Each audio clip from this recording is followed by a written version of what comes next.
songwriter, The photo is aging, droplets of sudden red. producer,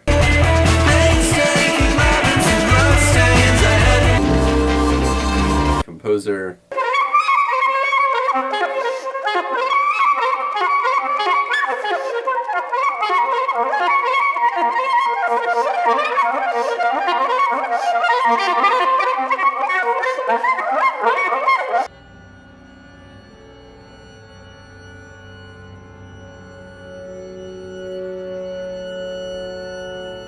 band leader,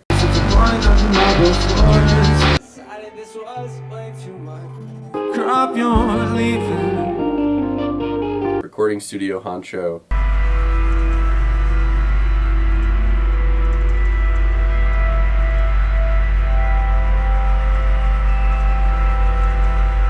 and the founder of Create Interesting Music, which is a mentorship program which helps creative guitarists develop into full-fledged artists.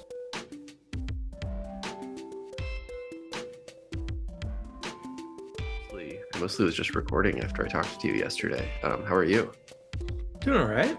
Trying to think. I dove into transposing a bunch of stuff onto some hardware for the show. I'm trying to figure out what I want to do. Yeah. So yeah, I was doing a little bit of thinking this morning around the overall outcome that I'm hoping for, audience experience wise, and then maybe that'll shape kind of what decisions I can make to curate that experience. And yeah, just I have a lot of gear, so it's okay, what grouping is easy to carry for a month because I'm going to be gone for a really long time, and then isn't a tedious workflow and gives me a lot of versatility. So figuring some of that stuff out. I don't know. Yeah, cool. So I just dropped these start points in our chat, and I believe we're going to be joined by both Sam and Bharat today. So it's going to be Oh, cool. be a fun, group conversation. Yeah, I can just do an early consult. I don't need too much time, but Yeah. Well, yeah, let's talk about this a little bit more. And I think it'll be cool when as they join to just hear a little bit of this conversation about getting ready to perform and stuff. For sure. Yeah. So it's cool to start thinking about a performance from the perspective of curating an experience for a listener or for an audience member. Yeah, what are you thinking about with that right now? Well, I mean, anytime I get an opportunity to play in a public space, it's an opportunity to play loud. So I'm okay, cool. I really want this big sound. How can I create a big sound without one of my questions was how can I create a big sound without oversaturating the mix? And then we were kind of hinting at talking about minimalism as a exercise into okay, you can only put so much through this tube, choose wisely, as opposed to try to cram everything in there and hope that someone can hear all the little subharmonics. And then on a bigger picture, I'm trying to figure out I have this idea that's half baked where I want to make kraut shoegaze. I'm okay, cool. I think I can, jimmy rig some very gridded drum sounds and then try to slip in this really thick wall of subtle movement. But yeah, I don't have an amp that I'm gonna bring with me, so I've got to think about what the PA is gonna sound like and stuff. And Yeah. I don't know. It's pretty open world at this point. What's up, Bharat? Hey, how's it going? It's going well. How are you? I'm good. Nice.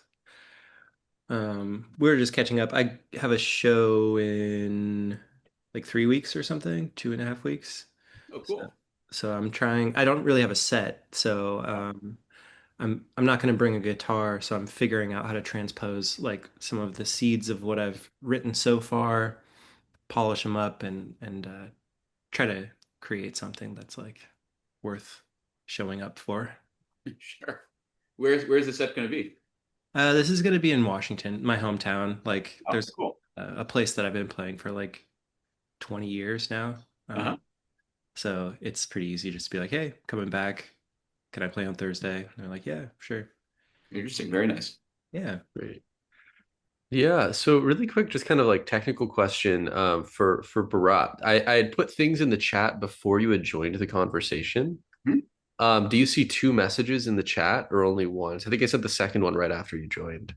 Oh, I see. The thoughts so far wants to play loud. That's the only message I see. Is there any other? Okay. Oh, Yeah, then what I'll do, yeah, maybe I should figure out for the future some other way where like people, if people are joining in the middle of the call, they can see it. And that might mean just having a separate document for calls where we can just keep track of oh yeah, okay, cool. Yeah, Pat copy I pasted. I see. took a I got screenshot. it. Yeah, yeah. So thinking about that in the future as a potential workaround.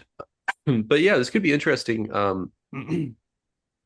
for yeah, I brought for you to hear some of this also. And then I know that we're digging into some production stuff, and so we'll definitely be able to make a lot of room to talk about the things that we're talking about.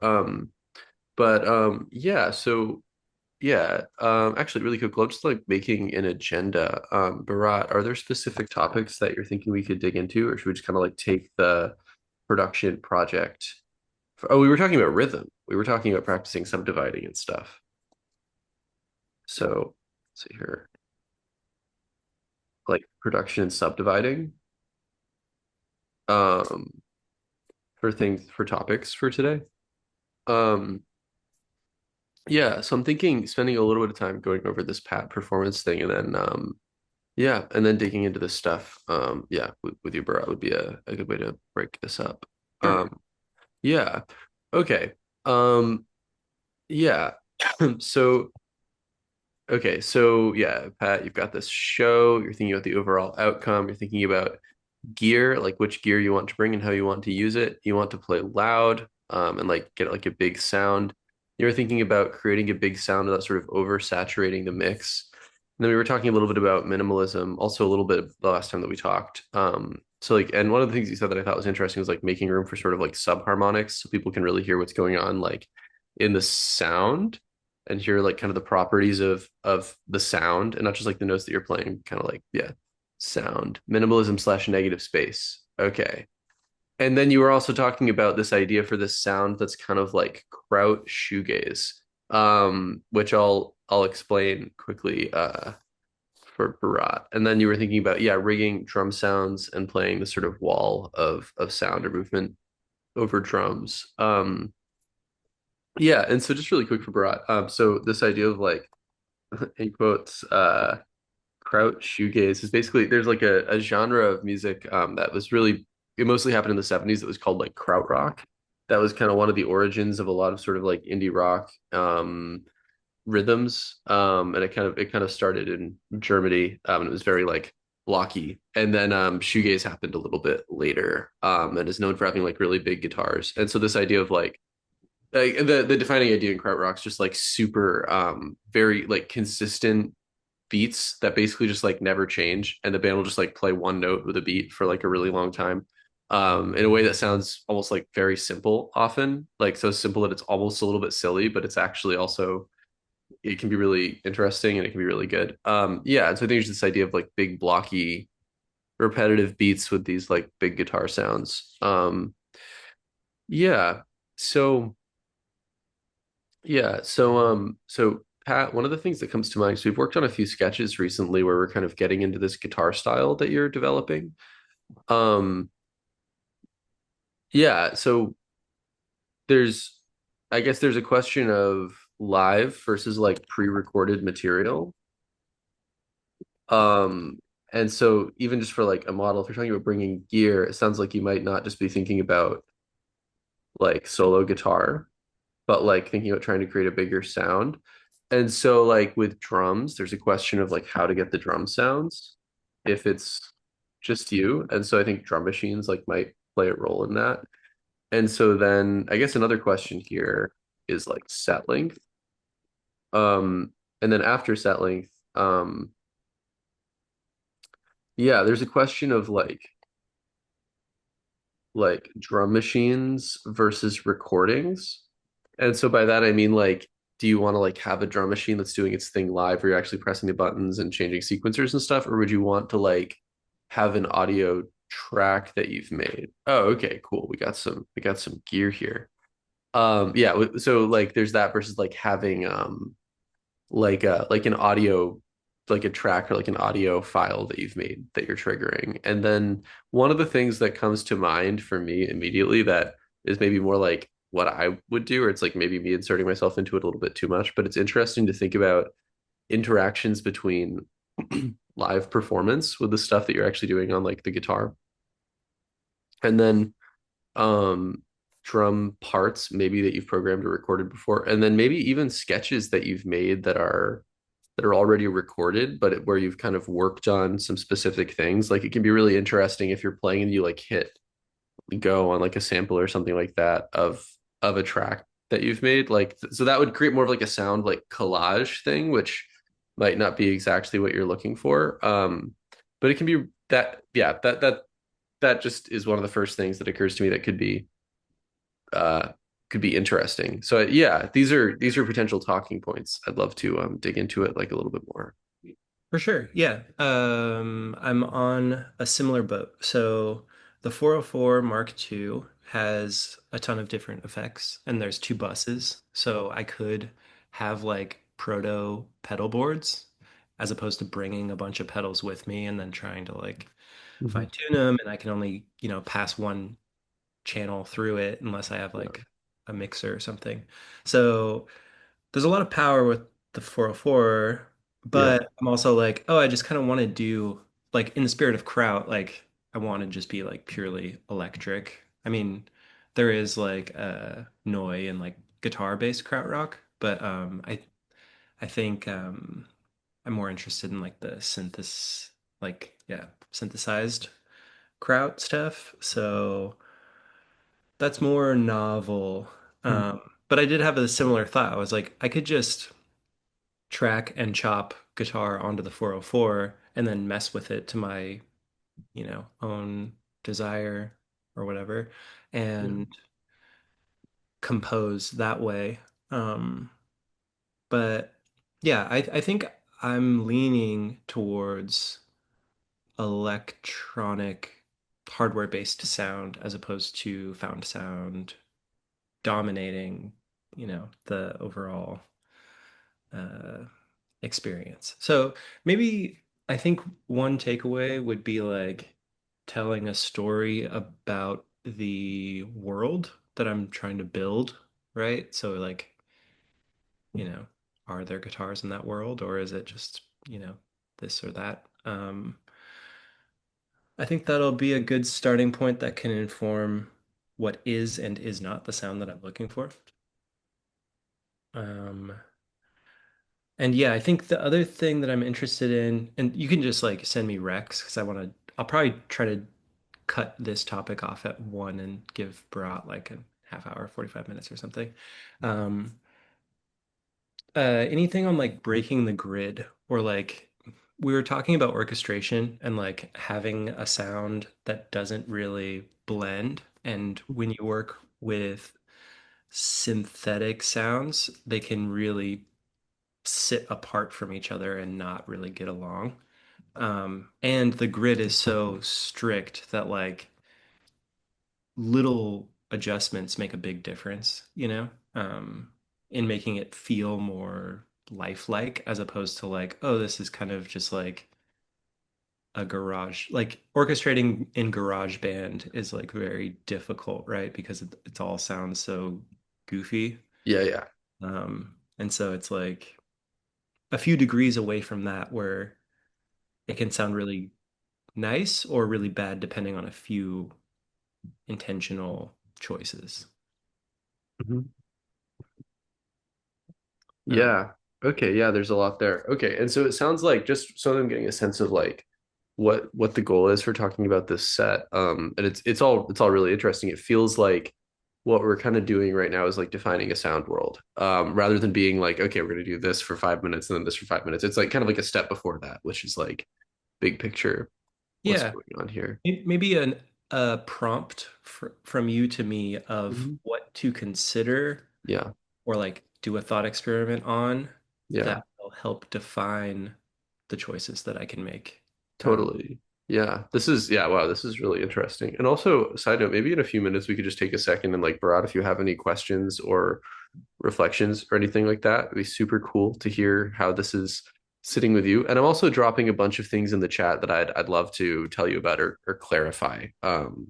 Because there's a little bit, I think, of a gap between like what you're working on and some of this stuff, but it could be cool to just kind of like expand the horizons. Yeah, so even some of the terminology is like new or whatnot. I'm very excited by it to hear. So, you guys dive into it, and I'm keeping notes on some of the questions I had, which are really listed in the chat, and it would be great to go over some of the terms and whatnot afterwards. But don't Totally. stop on my account there. Yeah. Well, for one thing, Neu, this band NEU, Hmm. they're like a German band from the 70s. And I actually saw like half of somebody from that band set at this venue Knockdown Center like maybe 2 months ago. And he was playing with Thurston Moore from Sonic Youth, which was crazy. It was just a cool life experience to have. But yeah, that was just one of the words that was floating around. Okay, so yeah, okay, big picture, how long do you want the set to be? Like approximately? Probably 30, maybe 40. Okay.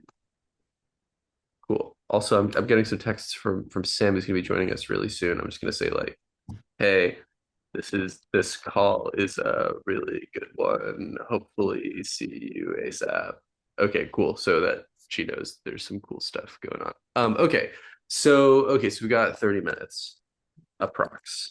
Um okay.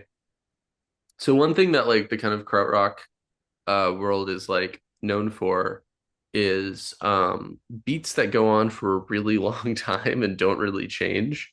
Mhm. So if you were to think about how to like break up 30 minutes into one sort of beat space or like multiple beat spaces, how like do you have feelings about how you would want to use like duration as a tool? Yeah, I mean, there are mute options on a lot of these gridded sequencers. So Mhm. it's like I could have elements that persist that are maintaining the tempo, and maybe change like timbre or uh, the amount of like frequency uh, Mhm. within the song. And that could be a cool like silver thread throughout the thing. Yeah. Mm. Okay, and so that's already a big decision right away, is like kind of maintaining a constant tempo through the whole set. So like not really necessarily doing tempo changes. Yeah, I mean, I don't know. I like the idea of having like a few different uh rhythms, like yeah, tempos, but I think it would be nice to have like at least three songs or like distinct movements that are tied to one tempo. Let's say like that's my tentative stretch goal. Cool. Yeah, so there's a way of thinking here that it's funny 'cause it's mostly like a math term, but it's something that I got from one of my composition teachers a long time ago, which is like kind of creating like axioms or just like basic statements of like truth about what we're trying to do. And so like for example, one just kind of like fundamental thing that we can say is like, okay, like just like axioms, like how we're going to create this thing. Like, and I'm kind of probably from a math perspective slightly misusing this term, but they have just like fundamental statements about the nature of this project. Like the idea of like one tempo, but with different beats that occupy that tempo. That's a really interesting start point already. Um, and so that's also different than, like three beats at different tempos. And one of the things that's really cool if you stay at one tempo for a long time and like a continuous set, and maybe you could continuously transform the beat, or you could have sort of like hard breaks where things change. But if you keep the same tempo for a long time, you kind of get this like durational thing going where yeah, I have like a lot to say about this word duration because it connects with a lot of my interests as a an artist and as a person who reads books and stuff, like philosophy stuff. Um, but yeah, I think that's a really interesting durational challenge. And so I guess one really quick way that you could start working with that is like, make three different beats that are all at the same tempo. And one of the really interesting things to do there, if we're dealing with drum machines, is like kind of the regularity of the kick or lack of regularity of the kick. And I'm thinking about that because I've been programming a lot of rhythms recently. And one of the breakthroughs for me was when I started to get away from sort of like four on the floor stuff or like kicks on one and three. Mhm. And so it's having more like syncopated kick patterns has been really interesting for me. I'm also listening to a lot of sort of like African dance music right now, where there's like things tend to be in like 4/4, but there's a lot of like do da da do this like syncopated kick thing, and so it can be really interesting. I mean, that's very not krautrock. Krautrock's really like just like really blocky, but it can be interesting to think about even just like points of contrast, re like kick placement between beats. So that's something that I would start off by thinking about. Um, and then okay, so there's a lot of stuff here about beats. I think basically my big idea here is like use beats as a sort of like structure or like or backbone for the set. Mhm. And then if we think about the beats as like a structure or like a backbone, also like if we're thinking about this as being like using like a body like as a metaphor or something like that, once you have this structure, like other things, like I don't know, the body metaphor is weird. I'm not going to keep going down that route as I'm thinking about how I would do that. I don't want to stick with that, but like you could yeah, start thinking about maybe rather than as like thinking of it as a backbone as like a frame or something. There's a question of how you want to place things that will kind of be inside the frame, and so that starts to get into different more maybe guitar ideas. Yeah. And so I guess Q here to make so Q, which points to some sort of like axiomatic decision about how to proceed, would be um, relationship between guitar slash sort of like pitch material and beats. And so, like, for example, if, for each beat space that you're moving through, you want one guitar idea, maybe there's like an A section and a B section or something, but you're really like, okay, like it's almost like there's songs versus like the beat is almost sort of like a chorus or like a refrain that keeps going while different melodic things show up or different pitch things show up on top of it. Or on the flip side, you could have one guitar part that remains the same over like a beat change, maybe from like beat one to beat two. So this is a lot of like big picture stuff, and it's really fun to think about this also. So it's like it's cool because this is just like getting to apply sort of composer brain to like thinking about how to play a set that sounds like it's gonna be really cool. Oh, okay. So, but to kind of give you some tips that could be helpful for this type of thing, like it can be really helpful to use paper, and just like make sort of like a diagram or like a sketch of like approximately how long you want each beat to go on for. And then you could think about like different places where guitar parts could go, and you could literally draw it out. Like I can grab a pen and paper in a second, but like you have your like 30, maybe you make time markings. So here's 10 minutes and here's 20 minutes and you break it up. And then you can kind of like draw boxes for guitar parts and be like guitar idea one, guitar idea two, and stuff like that. And so basically what you do is you create like a form. And then what I've found is the best way to incorporate formal ideas isn't to be so literal with like, okay, the form that I just drew out is the form that we're going to definitely use, but it's like a way to begin structuring your thoughts. And then I would go super far in the other direction. Hey Sam.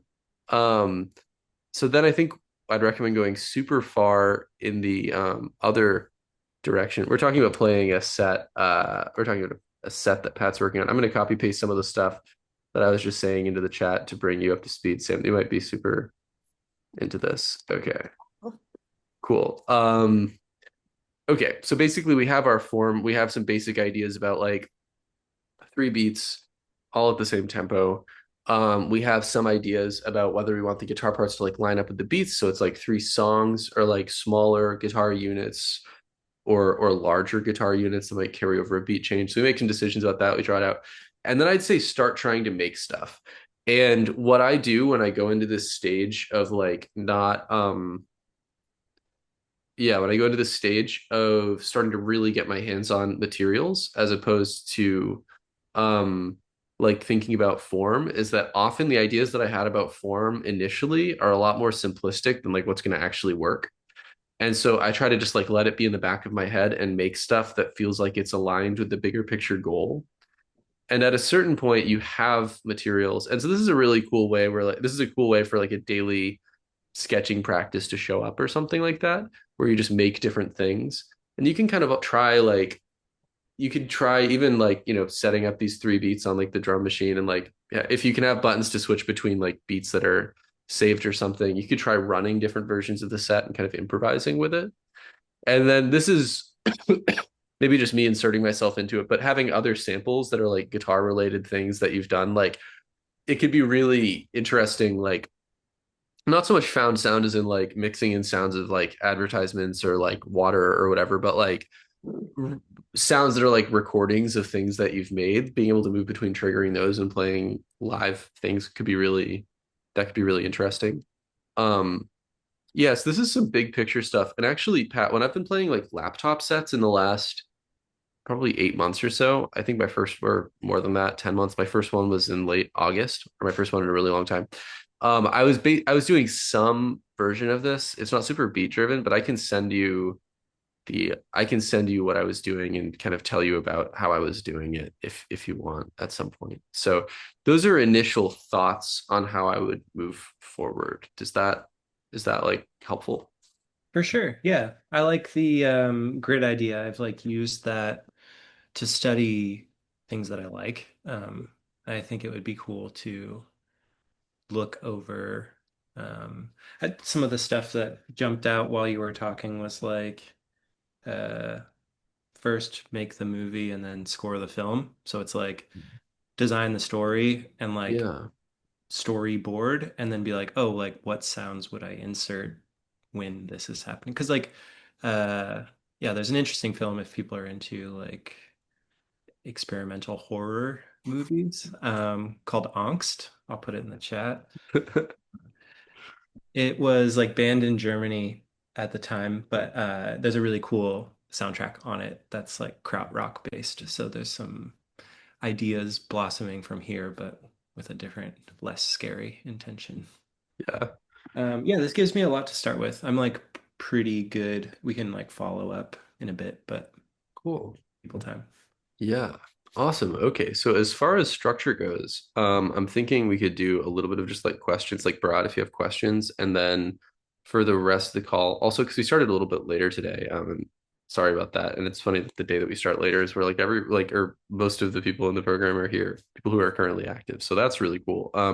I can go to like 2:15. So I can go over and I'm thinking if we could do like 5 to 10 minutes of like Bharat questions about what we talked about. And then after that, I know that Sam has a track that she wants to run by me. And then Bharat, we also have some like production and rhythm stuff going on with you. So yeah, let's start off with some yeah, questions. Yeah. Um, so what were some of the some of all the instruments that we were talking about here? So I guess I have to go and look up what Krautrock was. I have to still figure that one out. But what's a 404, for example? The SP404 is a sampler that I think came out in the mid to late 90s. Uh-huh. That was used a lot for beat making. So definitely in the hip hop world, but has a ton of applications. What's cool about it is you're like with the original 404, you would always be resampling uh, samples that you had or putting in new samples. Hmm. So if you want to play within a single bank, right, there's like 12 pads.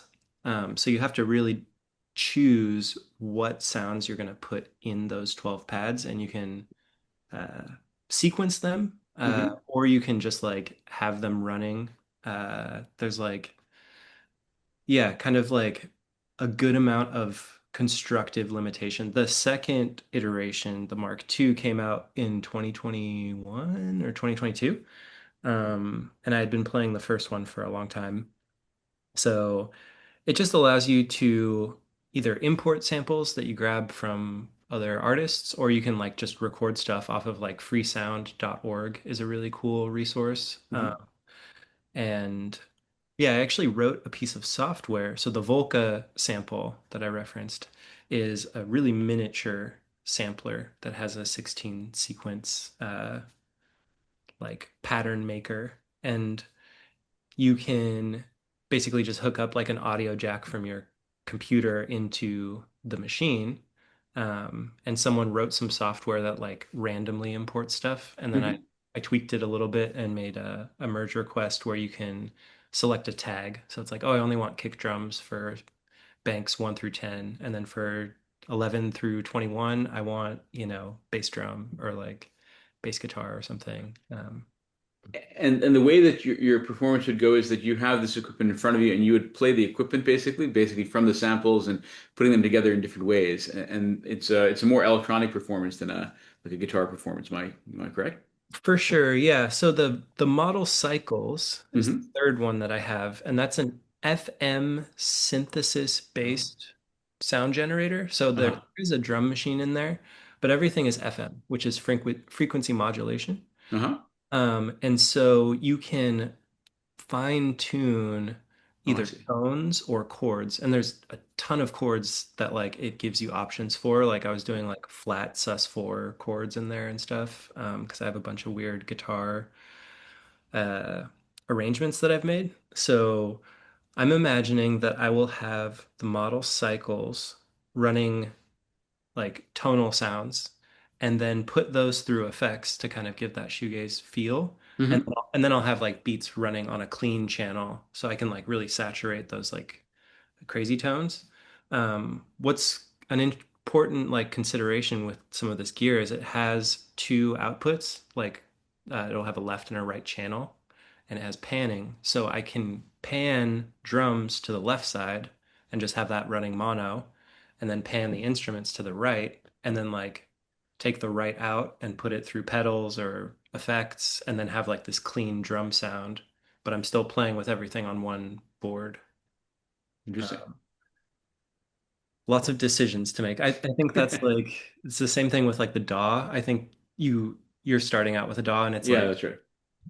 choice overload. You can kind of just get paralyzed in it, but you end up finding like what you enjoy playing with, and then that becomes like your sound within that Sure.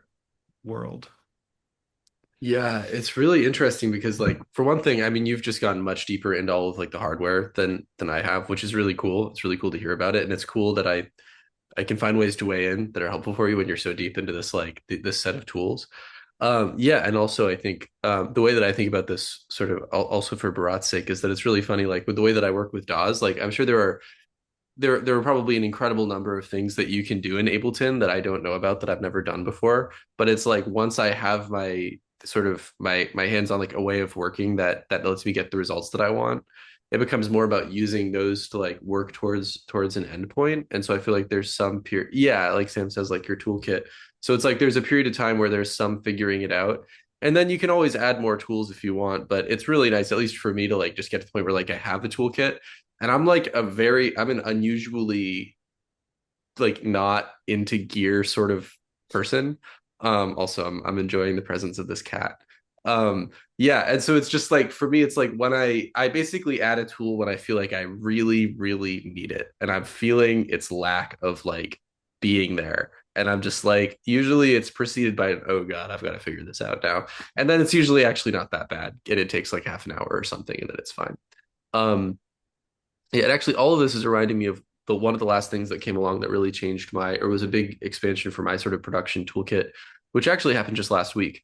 I was doing kind of a session with my friend Etienne, who plays under the name Mason, like May Sun. And one of the things that he's really into, it's really interesting because we make some stuff that sounds really similar, but we make it in completely different ways.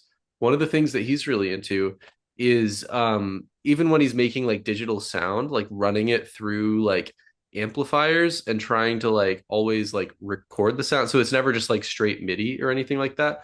And so what we were doing was sending sounds that I already made on my computer like out into an amplifier And then in that case, this was some pretty experimental stuff. We were like stacking drums on top of the amplifier and recording the drums like resonating with sound from the amp.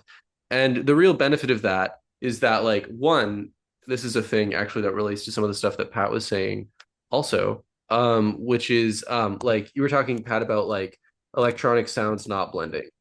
Hmm. And so a big part of this is that, like, yeah, like if we're in GarageBand and you press play on like a MIDI sound and it goes, "Wah," and it's like it's super dry.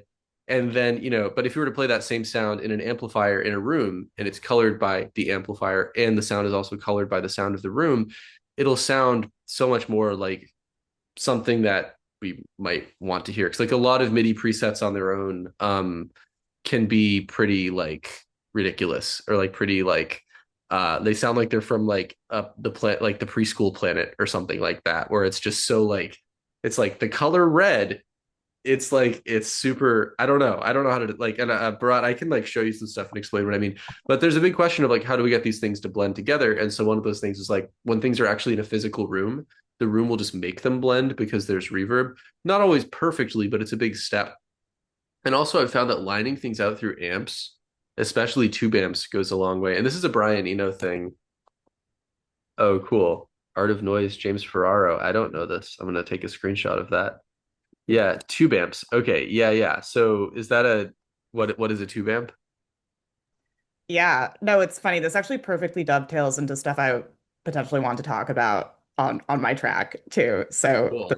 yeah. Yeah. Okay. So yeah, this is just a thing that would talk about in the 70s when people were really new to all of this because like electronic music was just starting to reach like the market like kind of for the first time. Like things were becoming somewhat affordable. And was saying at one point that like most people don't like the sound of synthesizers because they just hear them like played like straight.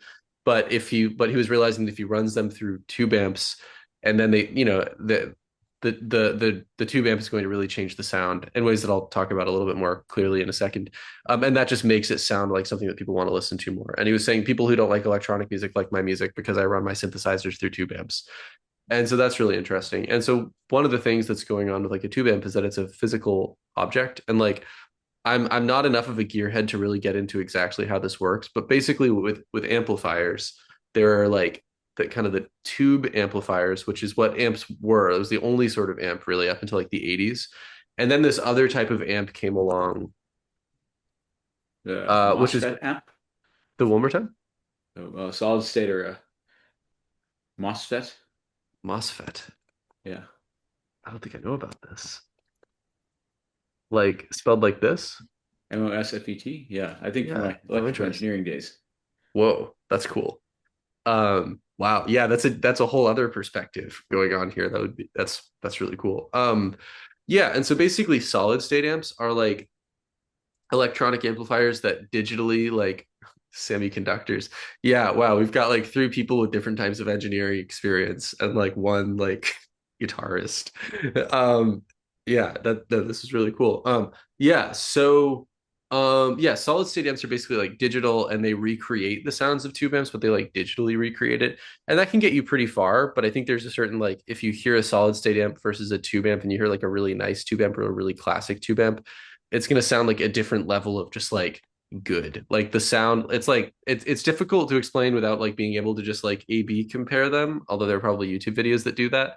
But it's like if you hear a Telecaster played through like a 1958 Fender amp or something like that, yeah, it'll sound really like warm. And when you hear the sound, you're like, oh, that's the actual sound. Like that's not like a digital recreation of the sound. That's like the actual sound. And so I guess the a way to attempt to explain it is that like amps give some sort of like saturation to the sound. And I mean saturation here in a very specific sort of like technical sense, because it can mean a lot of different things. But saturation is kind of like a step down from distortion, where like distortion, really changes the nature of the sound. We go from like bat to like blah, it really gets like kind of intense. Whereas saturation is more just like, oh, cool. Oh, nice. Bharat with the explanation. That's awesome. Um, yeah, they like basically bring out more like harmonics and stuff like that, so that there are a lot of details in the sound that make it sound that make it sound real, that make it sound like it's something that we hear in the world and not just sort of this like combination of sine waves and amps that add saturation or amps add saturation will like bring that out, or at least guitar amps. And guitar amps are also built with a goal to have a certain sound. Like people build amps because they want to make guitars sound a certain way.